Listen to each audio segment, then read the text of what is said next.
Hey all, I know it's been a little while. I think my last video was recorded and posted a couple days before Christmas, and now here it is like January 14th and I haven't done anything in like 3 weeks. Yay for consistency. I contemplated a couple of videos over the holidays, but I just couldn't pull the trigger. I needed a little bit of a break because I kind of rushed through a ton of videos there the last couple months.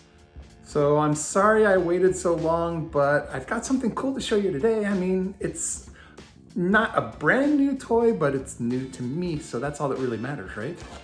Let's get it open. Just arrived today. In it, we have Nightsister Merrin from the Star Wars Black Series line. I like the 6 inches more than the 3 3/4.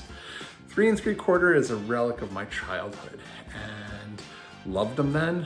Always will love them, still have them, but I don't want them anymore. Well, I don't want new ones. I'm not gonna get any 3 3/4 these days other than like 1 or 2 special figures. So I'm all about the 6 inch. And I've seen this figure in stores many times and I contemplated getting her because she looked pretty cool, but I'm not familiar with the game she's based on. I don't really play video games, and this is from Star Wars Jedi Survivor. But I thought I'd pick it up because I've seen a lot of reviews of her, especially year-end lists, where they have her on it saying that she's just a great figure. So here we go. Let's see how it goes. Okay, right out of the box, her design is really cool. She's got what I think is probably Star Wars' first hoodie. She's got a great design to the shirt, the pants, boots, the belt with the little dangling jewel compass. I don't know what it is. On the back, she's actually got a sheath for a dagger that comes with her, but it's weird because it comes out both ends. So you got to be careful because it could slip out easily, but it kind of, the little bit of hilt that it has gets kind of wedged in there in the scabbard, or not scabbard, in the sheath. And that'll hold it somewhat, but it might not be great. I just hope that during the game she doesn't sit down and poke herself in the butt. Anyway, the face is pretty cool. I think you can see that pretty well on here, right? The hair, kind of a nice modern haircut on her. But the only thing that kind of sucks is that still, like most Star Wars Black Series, she only has single joint elbows, but she gets some pretty good range of motion on her on her arms. She's got, the ball jointed hip. She's got single jointed knees, but pretty solid 90-degree bend on there. But she does have boot cut, which is nice so that you can turn her feet around. That's a slight plus. I'd prefer it be a thigh cut, which she does not have.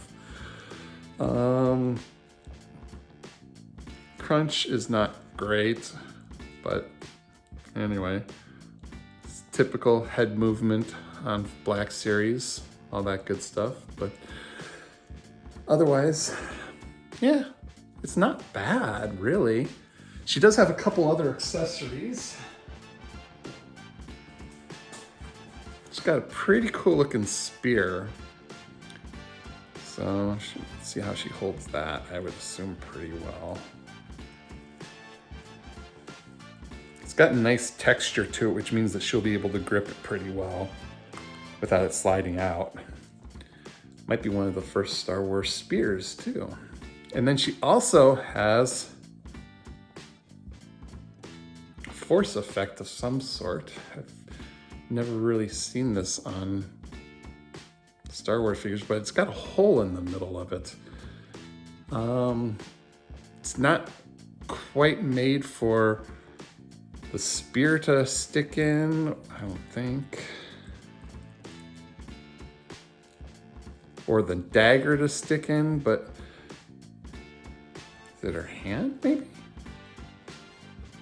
Kind of curious. See? Dagger came out. Told ya. Oh, there we go. Okay. Sticks on the end of her hand, so she's shooting out a practical force effect. So that's actually pretty cool. It's just the sort of thing where I would have expected it to go like this, but Again, I don't know the game, so maybe that's how she does it in the game. Somebody else will have to tell me. But this is a cool figure overall. I'm kind of glad I got her. I'm gonna have to get her in some photos and see where it go from there. I guess I'll talk to you guys later.